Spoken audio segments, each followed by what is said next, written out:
Mercado Ético hoje conversa com Isis Lima Soares, que é uma das fundadoras e integrantes de um projeto maravilhoso no nosso país. Cala a Boca Já Morreu. Cala a Boca Já Morreu não continua como aquele famoso ditado, quem manda na minha boca sou eu. Claro que foi inspirado nisso, mas Cala a Boca Já Morreu se completa como porque a gente também tem muito a dizer. Isis, que alegria enorme ter você aqui. Eu te conheço de longa data, apesar de que você, quando nasceu, já não é uma data tão longa assim. Você tem 21 anos, né? Estudante de Sociologia. E você vem desde os 8 anos de idade, ativamente participando. Eu sei que você é muito modesta, mas é importante que se diga, liderando junto com outros jovens, este projeto divino que traz a criança, traz o adolescente e traz o chamado, com bastante aspas aí, doente mental, a se expressar através de novos canais de mídia. Como é que é isso? Por que aconteceu isso com a sua vida e desses outros jovens? Você tinha 8 aninhos, como é que uma criança de 8 anos começa a fazer um programa de rádio, que foi como tudo começou? Cris, grande alegria estar com você. Também a admiração, ela é recíproca, sem dúvida alguma. O Cala a Boca Já Morreu surge em 1995, quando no Brasil a gente vivia um boom das rádios comunitárias. No Brasil, nessa época, começa-se a perceber a necessidade e a materializar essa necessidade de que grupos tenham seus próprios veículos de comunicação, de que comunidades tenham seus próprios veículos de comunicação. Isso se traduz em diversas maneiras, uma delas das rádios comunitárias. Nessa ocasião, surge no Butantã, aqui em São Paulo, região onde o Cala a Boca Já Morreu está até hoje, uma rádio comunitária chamada Rádio Cidadã. Rádio Cidadã. Rádio Cidadã. E aí, nessa rádio, um monte de coisas muito legais acontecendo, programas verdadeiramente comunitários ocorrendo naquela região. E uma das empresas que fazia parte desse contexto do Butantã é o Gens Serviços Educacionais. Empresa que é dos meus pais e que trabalha com educação aí há 20 anos já. Quer dizer, você já nasceu nesse contexto, num berço de gente realmente preocupada com a questão da educação e mais do que isso, né? Com a questão da educomunicação, né? Que é o que a Gens faz, né? E quem quiser já começar a acessar é o www.portalgens.com.br. Exatamente. E o Gens muito comprometido, na verdade meu pai e minha mãe muito especialmente comprometidos com outro tipo de educação, que seja verdadeiramente humano, solidário, justo e por aí vai.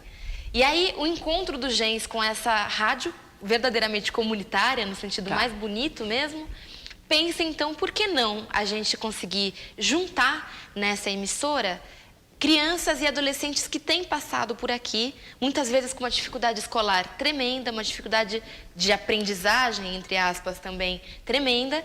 Por que não a gente juntar essas duas coisas e ver no que dá? Maravilha. E aí surge então, pelo que se tem notícia, o primeiro programa de rádio inteiramente feito por criança.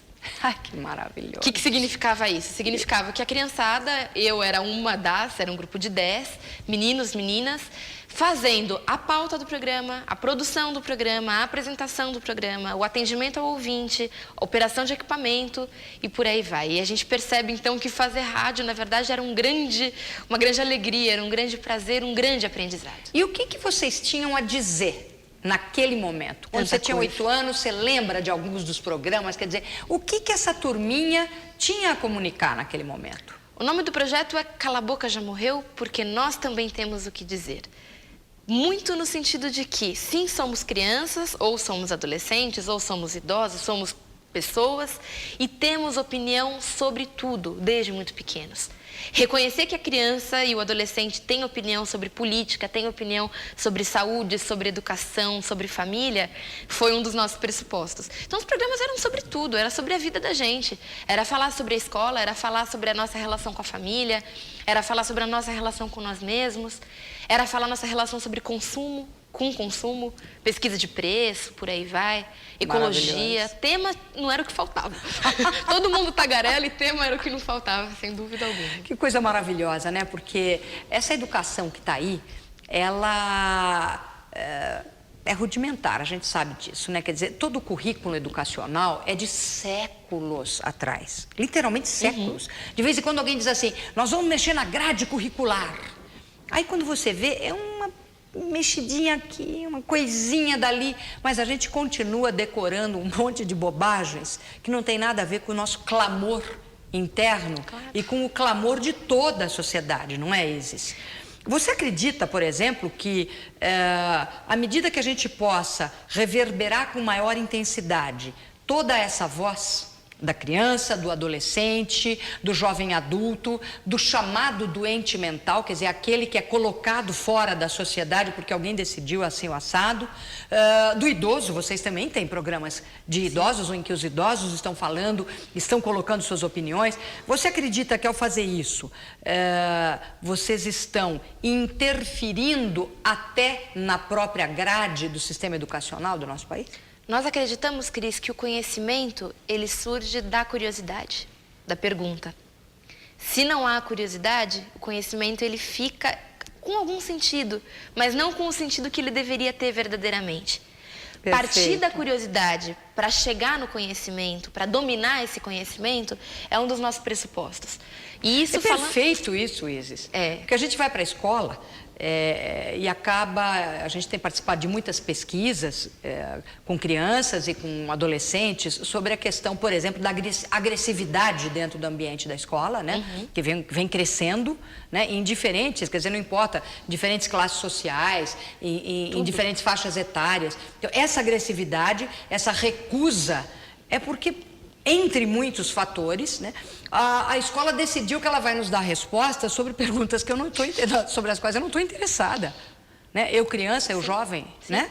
Então eu acho bárbaro isso, quer dizer, vamos partir das perguntas? E aí a nossa proposta, ela acaba sendo de intervenção social.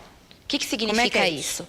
Significa que na medida em que a gente consegue reunir um grupo de pessoas e fazer com que através do tempo, de encontros periódicos, com uma intenção muito clara nesses encontros, que partem da curiosidade, que parte do interesse, da vontade de conhecer, de saber, a gente está conseguindo formar pessoas diferentes.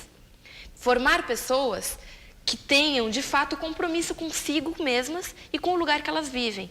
E aí isso, de alguma maneira, acaba chegando na escola, chega na vida, no momento em que essa pessoa vira um adulto, vira alguém com responsabilidades que uma criança acaba não tendo pela sua condição de criança mesmo.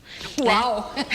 E você, que também tem tanto a dizer, será que a escola respondeu as tuas perguntas? Se não respondeu, quem sabe essa moçada de 21 anos aqui, como a Isis Lima Soares, nos ajuda a esclarecer. Até já!